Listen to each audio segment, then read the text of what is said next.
Students, आज इस video में हम ये सीखने वाले हैं कि किसी समांतर प्लेट संधारित्र की जो विद्युत धारिता होती है उसको अगर परिवर्तित कर दिया जाए तो प्लेट पर आवेश, प्लेटों के बीच में विभवांतर या प्लेटों के बीच का जो वैद्युत क्षेत्र है वो किस तरह से परिवर्तित होता है। लेकिन यहाँ पर एक बात ध्यान देने वाली है कि हमें ये देख लेना होगा कि जो विद्युत धारिता को बदला जा रहा है वो बैटरी को कनेक्ट रखते हुए बदला जा रहा है या बैटरी को हटाने के बाद बदला जा रहा है। तो आपको ये बात तो पता होनी चाहिए कि जो एक समांतर प्लेट संधारित्र होता है उसकी प्लेटों के बीच में अगर वायु है तो उसकी विद्युत धारिता होती है एप्सिलॉन नॉट ए बटे डी। और अगर उसकी प्लेटों के बीच में एक टी मोटाई वाली परावैद्युत प्लेट को डाल दिया जाए, जिस प्लेट की जो मोटाई है वो प्लेटों के बीच की दूरी की तुलना में तो कम है और साथ ही इस परावैद्युत प्लेट का जो क्षेत्रफल है वो प्लेट क्षेत्रफल ए के बराबर है, तो विद्युत धारिता क्या आती है एप्सिलॉन नॉट ए बटे D minus T plus T by के। और अगर इस परावैद्युत को हम पूरे के पूरे क्षेत्र में भर दें जो प्लेटों के बीच में है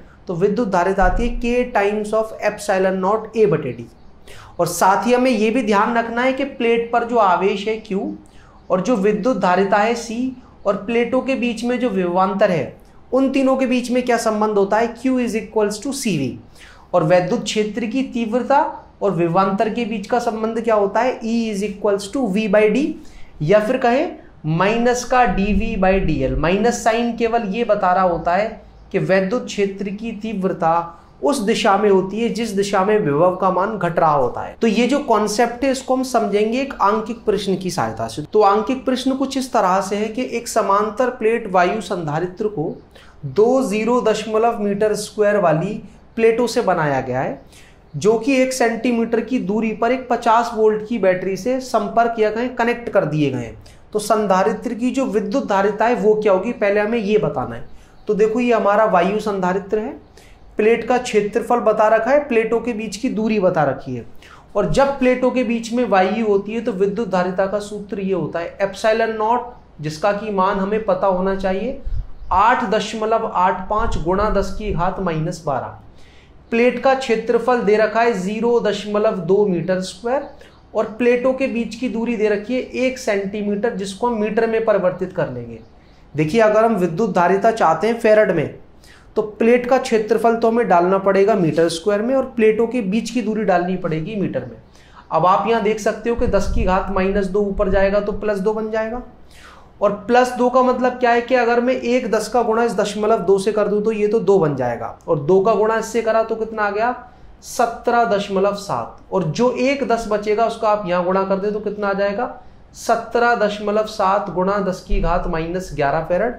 या फिर आप इसको ये भी कह सकते हो 1.77 गुणा 10 की घात -10 फेराड। और दूसरे पार्ट में स्टूडेंट्स हमसे ये पूछा गया है कि प्रत्येक प्लेट पर आवेश कितना होगा।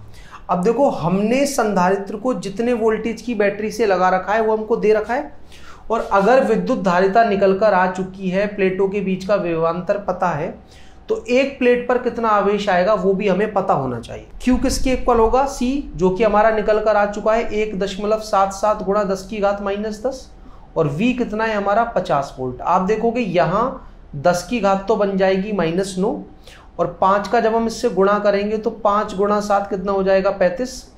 35 और 3 38, 3 5 और 3 8, 8.85 गुणा 10 की घात -9 कूलाम। या फिर आप ये भी कह सकते हो कि 8.85 नैनो कूलाम, क्योंकि 10 की घात -9 को हम नैनो भी कहते हैं। तो अब हमें ये भी पता लग गया कि एक प्लेट पर आवेश कितना होगा। तीसरे पार्ट में हमसे ये पूछा गया है कि प्लेटों के बीच में वैद्युत क्षेत्र क्या होगा। तो प्लेटों के बीच का जो वैद्युत क्षेत्र है उसका सूत्र क्या है, प्लेटों के बीच में विभवांतर और प्लेटों के बीच की दूरी। तो प्लेटों के बीच में विभवांतर कितना होगा, वही जितने वोल्टेज की आपने बैटरी से कनेक्ट कर रखा है, 50 वोल्ट की बैटरी है।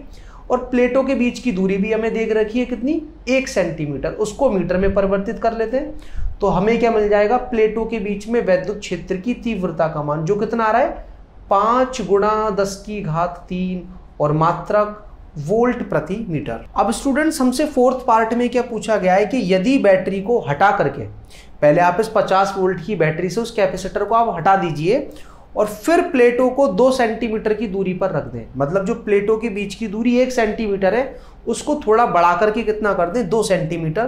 तो ये जो तीनों के तीनों पार्ट्स हैं इनके उत्तर क्या होंगे वो हमको बताने हैं। तो पहले पार्ट में तो ये पूछा था ना कि समांतर प्लेट संधारित्र की विद्युत धारिता क्या होगी, पहले तो हमें वही पता करनी है। तो हमने ये चीज देखी है कि विद्युत धारिता का सूत्र होता है एप्सिलॉन नॉट A/d।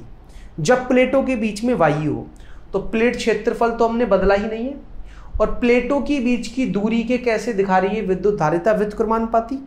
तो अगर हम दूरी को बढ़ाएंगे तो विद्युत धारिता का मान घटेगा। जिस अनुपात में आप दूरी को बढ़ाओगे उसी अनुपात में विद्युत धारिता घट जाएगी। तो अगर हमने दूरी को 2 गुना बढ़ाया है तो विद्युत धारिता हमारी 2 गुना कम हो जाएगी। तो ये है हमारी पहली वाली विद्युत धारिता। इसको अगर मैं 2 से विभाजित कर दूंगा तो क्या आ जाएगा, 0.885 गुणा 10⁻⁻10 फैराड, या फिर इसको मैं ऐसे भी लिख सकता हूं कि 8.85 गुणा 10⁻11 फैराड। दशमलव को एक स्थान में दाईं तरफ लेकर गया हूं तो मैंने 1/10 की घटा दी है। वरना आप ये भी कर सकते थे कि आपको प्लेट क्षेत्रफल तो पता है ही 0.2 मीटर स्क्वायर, जो नई दूरी है 2 सेंटीमीटर वो डालो, एप्सिलॉन नॉट का मान डालो और आप नई विद्युत धारिता पता कर लो। अब स्टूडेंट्स दूसरे पार्ट में हमसे ये पूछा गया है कि समांतर प्लेट संधारित्र की जो प्रत्येक प्लेट है उस पर नया आवेश कितना होगा। अब यही मेन कॉन्सेप्ट है कि देखो अगर हमने बैटरी को डिस्कनेक्ट कर दिया तो बैटरी को डिस्कनेक्ट कर लेने के बाद अब उन प्लेटों पर आवेश तो बढ़ नहीं सकता। तो 50 वोल्ट की बैटरी ने उस संधारित्र की प्लेटों पर पहले जो आवेश उत्पन्न किया होगा या जो आवेश इकट्ठा किया होगा, अभी भी आवेश का मान वही रहने वाला है। कब, जब आप क्या कर दें, बैटरी को हटा दें। तो बैटरी को हटा लेने के बाद अब आवेश परिवर्तित नहीं हो सकता, वो तो एक बार आपने दे दिया तो वही रहने वाला है। तो नया आवेश भी कितना होगा, फिर से 8.85 नैनो कूलम। तो आवेश तो बदला ही नहीं, लेकिन विद्युत धारिता क्या हुआ, प्लेटों के बीच की दूरी बढ़ाने की वजह से कम हो गई। तो प्लेटों के बीच का जो विभवांतर है वो भी बदलेगा, और विभवांतर का सूत्र हम क्या लगाएंगे कि V किसके बराबर होता है, Q/C के। तो आवेश तो हमारा कैसा है, नियत, जो पहले था वही है। तो विद्युत धारिता जितने गुना हमारी घटी है, विभवांतर हमारा उतने ही गुना बढ़ जाएगा। वरना आप आवेश के जो नए मान हैं और विद्युत धारिता का जो नया मान है उसका प्रयोग करके भी नया विभवांतर निकाल सकते हो। तो वो कितना आ जाएगा, पहले वाले विभवांतर से 2 गुना ज्यादा, क्योंकि विद्युत धारिता 2 गुना कम हो चुकी है। तो नया विभवांतर होगा प्लेटों के बीच में 100 वोल्ट। और बात करें विद्युत क्षेत्र की तीव्रता की, तो वो 2 फैक्टर पर निर्भर करती है। किस पर, एक तो विभवांतर पर। तो हमने क्या देखा है कि विभवांतर 2 गुना हो गया, कितना, 100 वोल्ट। और साथ के साथ जो प्लेटों के बीच की दूरी है वो भी 2 गुना हो गई, 2 सेंटीमीटर। फिर से आप अगर E का मान निकालोगे तो E का मान वही आएगा जो पहले था। वरना आप इसको ऐसे भी समझ सकते हो कि प्लेटों के बीच में जो वैद्युत क्षेत्र है उसका सूत्र होता था सिग्मा/एप्सिलॉन नॉट।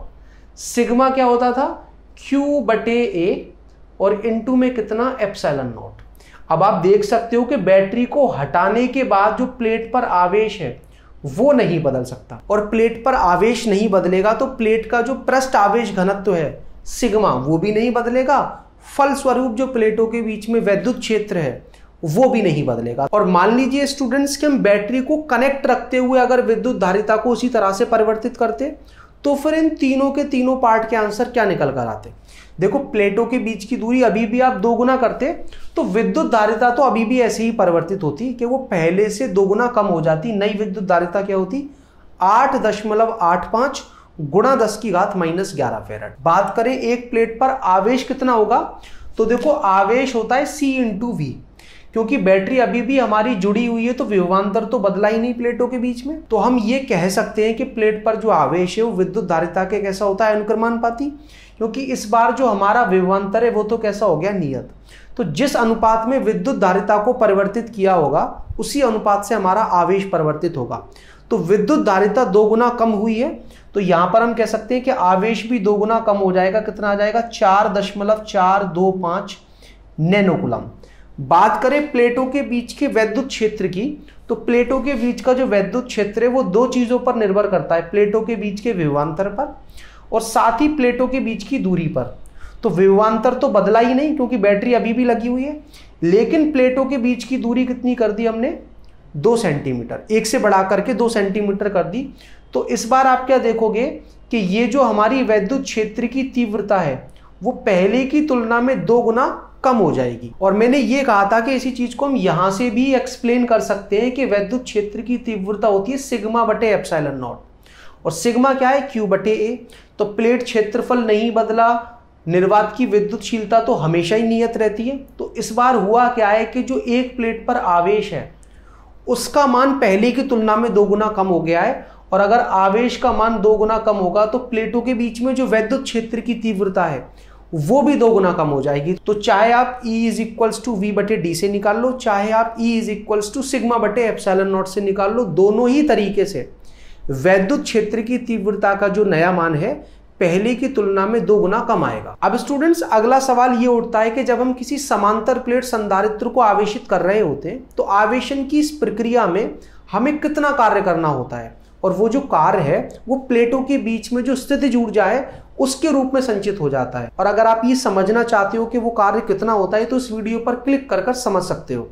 और पहले अध्याय विद्युत आवेश तथा क्षेत्र से संबंधित आप कोई भी टॉपिक पढ़ना चाहते हो तो आपके लिए हमने प्लेलिस्ट तैयार की है, इस पर क्लिक कर आप जो टॉपिक चाहो वो पढ़ सकते हो, और कुछ ना समझ आए तो कमेंट करके पूछ भी सकते हो।